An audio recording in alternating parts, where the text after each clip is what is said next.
Good morning, everyone. Welcome back to the Namaste Experience here at Namaste Village on this beautiful Tuesday morning. So good to see all of you, and so good to see all of you. Here we are, right where we've always been. That's exciting, isn't it? Yes. I mean, that's always true, but it's exciting to know that. That's the big shift. We've always been right here, right now, but we usually find ourselves thinking about something from the past or trying to use that to influence something in the future. We're never right here, right now. And when we realize that that's the only place that we could ever really be, and we just surrender into that sacred moment, what we often call the holy instant, then that holy instant begins to expand and to take over every area of our life, every relationship, every moment. Every moment becomes the now moment. So that is why we come here every day. Those of us who live here at Namaste Village or are visiting Namaste Village, for us to be able to join together as we begin our day, to be lifted, to be inspired. And for those of you who are on Zoom or even YouTube, the same thing. To be lifted and to be inspired. And now and then people send me things during the day that lift or inspire me. And I want to use one of these that was sent to me yesterday by Akash. There he is, right there. Akash sent me a text yesterday with a quote from Ramana Maharishi. And I think it's the perfect lead-in for the parable, the story that we're going to share today. So this is what Ramana says. You give up various possessions. This is Lent. You're supposed to give something up. That's always what we were taught as young Catholics. You have to pick something. Give up candy. Give up whatever. But you're being asked to give up a lot more than candy. Quite a bit more.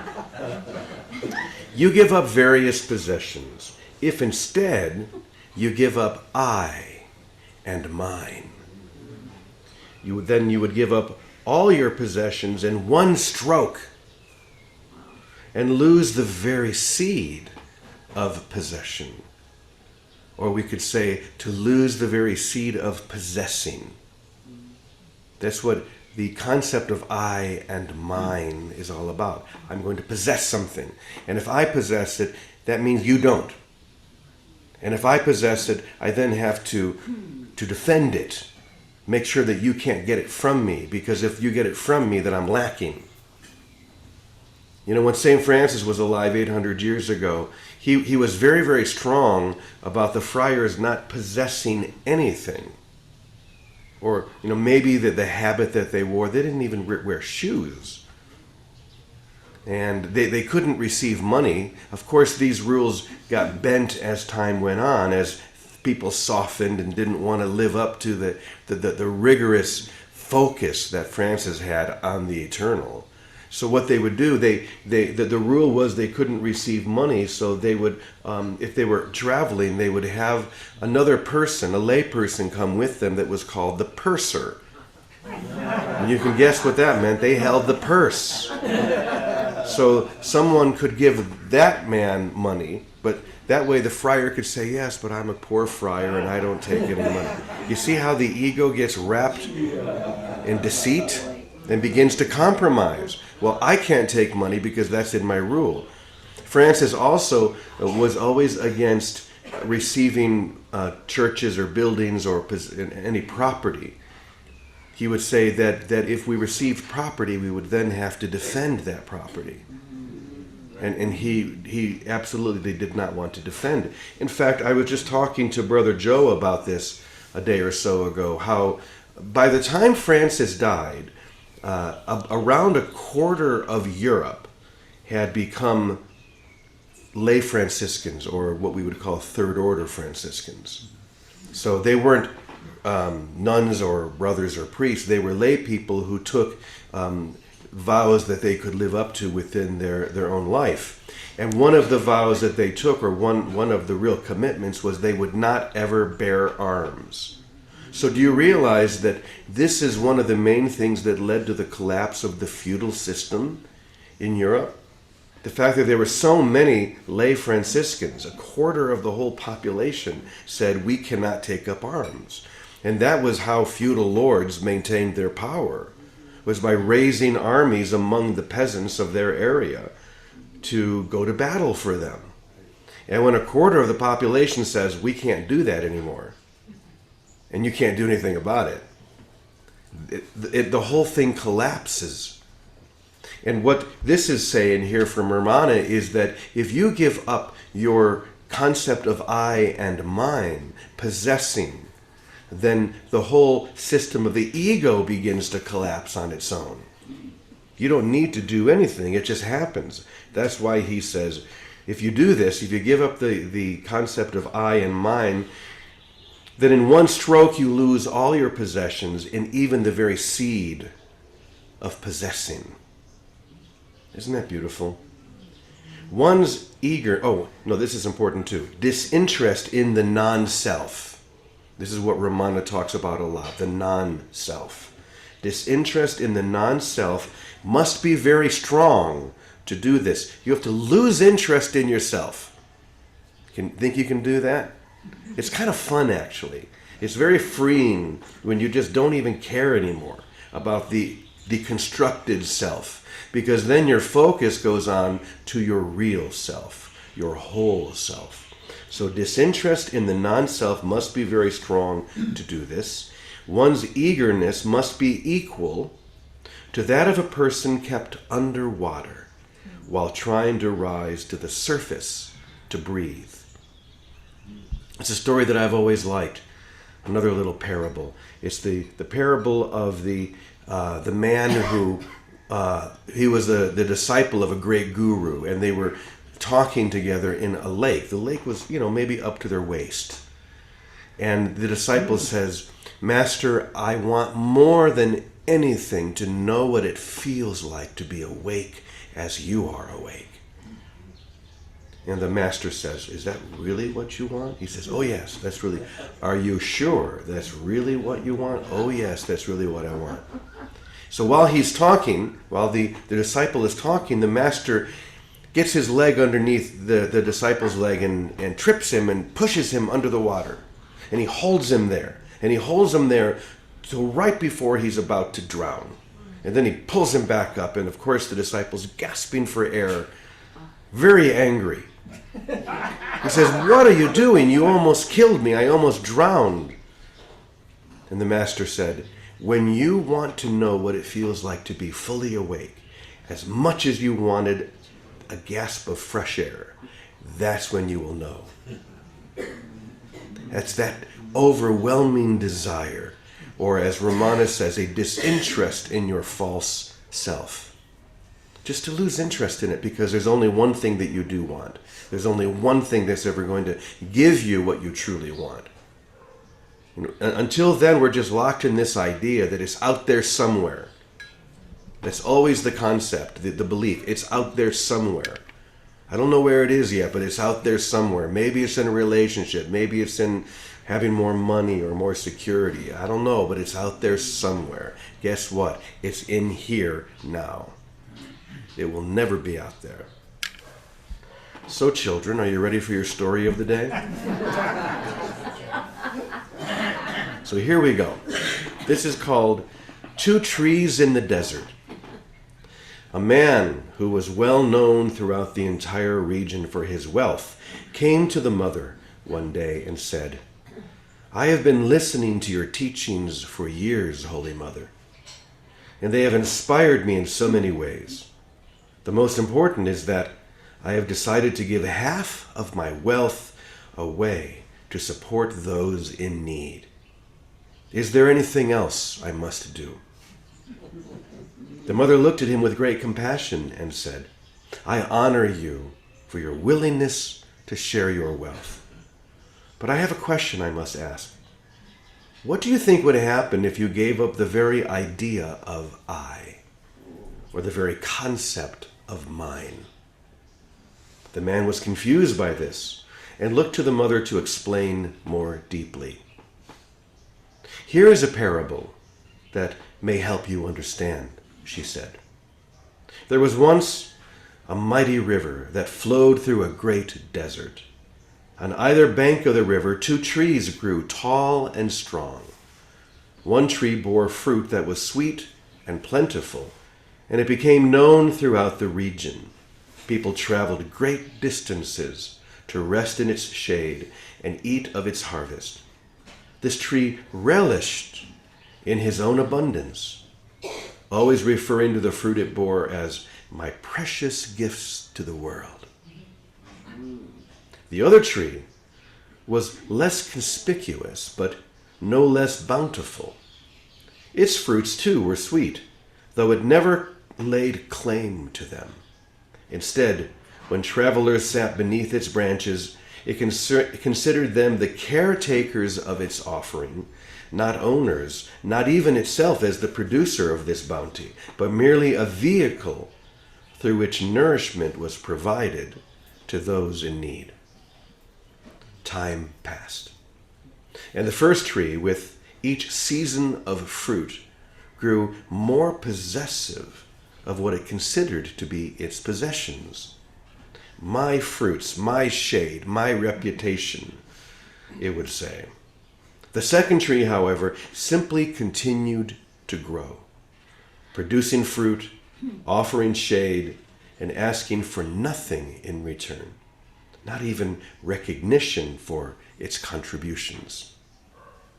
A great storm then came to the desert, as storms often do, and both trees found themselves bending beneath powerful winds. The first tree clung desperately to its fruits, its branches groaning under the pressure of possession and pride.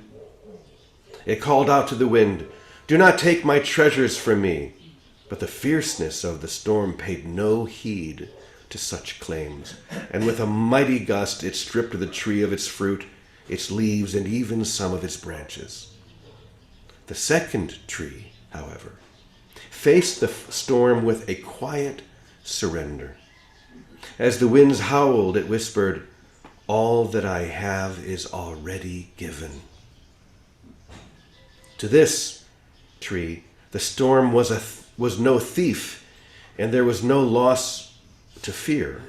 The wind carried away its fruits to lands far and wide, and its seeds found new soils in which to grow, unknowing and uncaring of its origin. The mother then turned her compassionate gaze upon the wealthy man. The tree that held to the idea of mine suffered greatly, while the one that saw itself as part of a larger whole, as an instrument of life's boundless generosity, found peace in letting go. So, when you give away your wealth, do so not as an act of personal charity, bearing your name, but as a natural sharing that asks for no acknowledgement, as it understands there is no owner of wealth, only temporary guardians. Wealth, like water, flows best when not hoarded, but allowed to continue its journey to nourish all it can reach. The wealthy man, moved by the parable, grasped its essence. From that day on, he gave not just his wealth, but also his idea of ownership, becoming a channel through which generosity flowed, unclaimed and unattached, and his spirit found a freedom far greater than he had ever known. How many of you can relate at all to those two trees? George Harrison wrote a great song about this, "I, Me, Mine." I'm sure you've heard it. All you can say, I, me, mine, I, me, mine, I, me, mine. Those are the chains that bind us. That idea. It's mine. I'm the one. We've talked before about the awakening and how it may seem to happen in 3 different steps: the illumined mind, the awakened heart, and the realized soul. Now, the illumined mind still is bound by the concept of I and mine. And that is why even when the bright light of that consciousness dawns, there is still ownership. One may still think, now I'm the great guru, now I'm the great teacher, now it's mine to give to you who don't have what I have. You see the trap in there? First of all, the gift that one, even though there has been a strong awakening, the gift that one offers will never be fully given or fully received, because it's still weighted down by those concepts. And if we want to move into the awakened heart, those weights have to be thrown away. And the only way to throw those weights away is through humility. I have nothing. The concept I hold of myself is nothing. Now I have to claim that first. Not to say, look what I've done, you should do the same. But to simply, the desire, once again, like the man who's pushed under the water, the desire for only one thing. To want that full awakening, like the man who's been pushed beneath the water and feels as if he's going to drown. When we want that experience to that degree, this is why desire plays such an important part. One thing. There's only one thing to desire. The peace of God, reality. You could call it many things, but it always boils down to one thing. Love.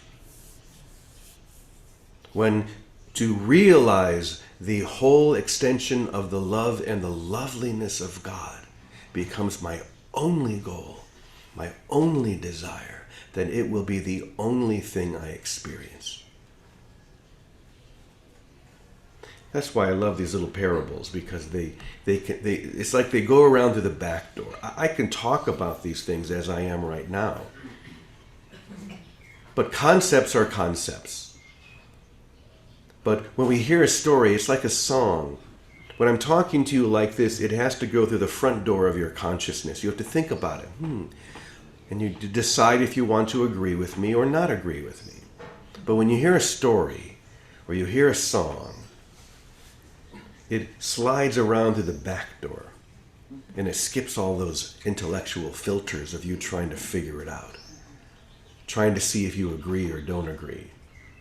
And you simply welcome it in and are transformed. Don't you feel that when you hear a good story? Yeah. Okay, Vicky, I'm going to turn it over to you. Hello, good morning. Where's the remote control? Good morning, Brother James. Good morning, One second, everybody. Vic. We're going to turn your voice up. Okay. It's not coming through. Thank you for fixing the sound, too, for the music. It's not coming Whatever through. you did the second time brought a lot clearer sound for all of us on Zoom. Okay, tell you what, we're going to have time for that. So we're just going to do this. Are we ready? No? Oh, now we can hear you. All right. So, you know, how that settles in me is that we're really stewards of peace, of love. We're stewards. What we do, what I have done, and I think most of us do, is we look to see where our love lands and we look for the outcomes. That's why it's my child, my business, my, instead of looking with wonder. That's what I'm learning now, right now, in this move, this time in my life. I'm looking with wonder of how love lands through us when it's our only desire. I guess it goes back to Francis. Let me be an instrument of your peace. Let me be an instrument. Let the song come through. And the temptation to latch on to where it lands is what I, me, and mine is. And then the willingness to keep stepping back and drop hands off, even down, not just to our relationships and jobs and world and whatever it is we do, but to our routines. I'm learning that a lot about routines. This is my routine. I get up, I go swim, I do this, I do that.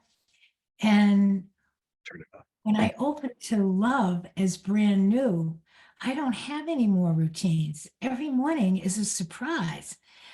Every morning, sometimes it's the same, but not always. Like today, I came in today this morning with this whole calling to let deep peace fill me, deep peace, be an instrument, be a steward, a channel of nothing but rest and deep peace, and this whole experience of receiving.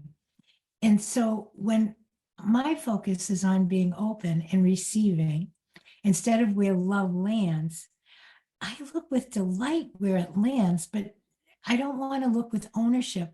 But I see while I'm still here in a body, the temptation is strong to claim it, whether it's to my grandchild or to a friend. And it's an awareness. And I guess vigilance, being vigilant to continue to step back and let love pass through us and bless everything and not jump on to where it's blessing or identify with that. Just appreciate. That's why when we come into gratitude, our hearts fill with gratitude and celebration of how love is giving of itself and how it uses all of us when we're not in the way. And the way, when we are in the way, it's the I, me, or mine that's in the way. That's one good common denominator to boil it down to. And when I can witness the energy as an experience, so if the energy is jump up and go run and swim in a pool or play in the water, or the energy is sit and be and receive and rest deeply, either are the same. They may take different expressions, but the source is the same.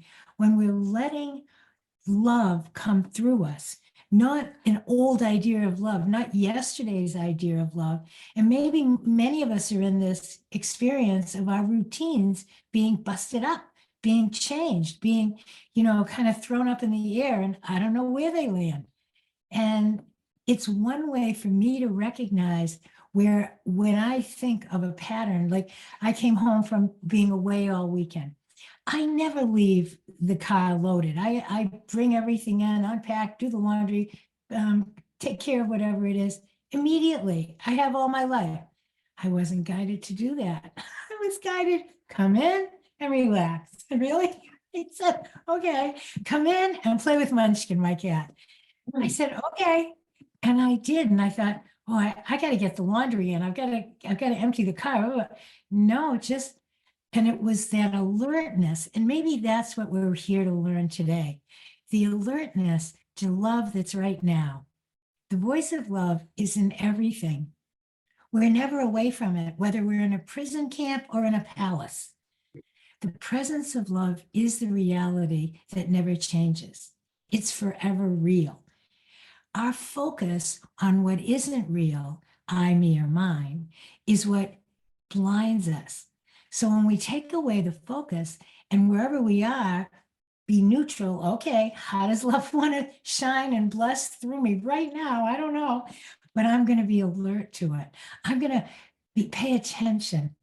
And then what do I feel? What's the prompt? It's simple as that. The prompt was come sit down and rest. Oh, okay. Come sit down and rest. By the end of the evening, I'm thinking, I can't believe I'm going to go to bed without anything out of the car. Everything's loaded, even my toothbrush, everything. Well, that's the direction. And the patterns, the routines, it's in the subtleties for me lately. It's the little things we take for granted that are on automatic.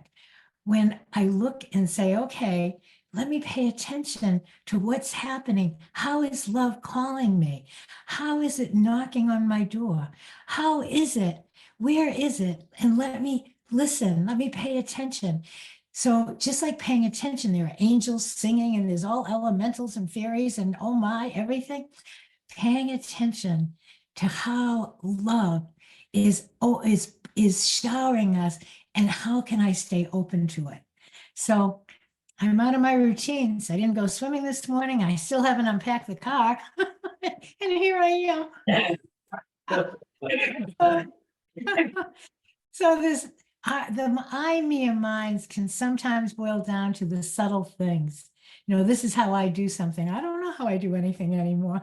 But I don't care either. It's about a feeling of love. I want to feel that love. I just want to feel it. And I don't care how it shows up, where it shows up, how it extends. And in the not caring about it, I can witness it with wonder and appreciation and celebrate it. Thank you. That's beautiful. It was beautiful to see the kids swimming over the weekend for a birthday party and not say, oh, this is my granddaughter, my granddaughter. This is the child of love and light. These are children of love. How love fills them, how love just fills them. When I let go of my child, my grandchild, my this, my that. So those are the lessons, and that was a great parable with the trees. Thank you, Brother James. Thanks, everyone. I love you all. So I'm having a day of deep rest. Deep rest. No unpacking the car yet. I'll let you know. I did get another toothbrush, though.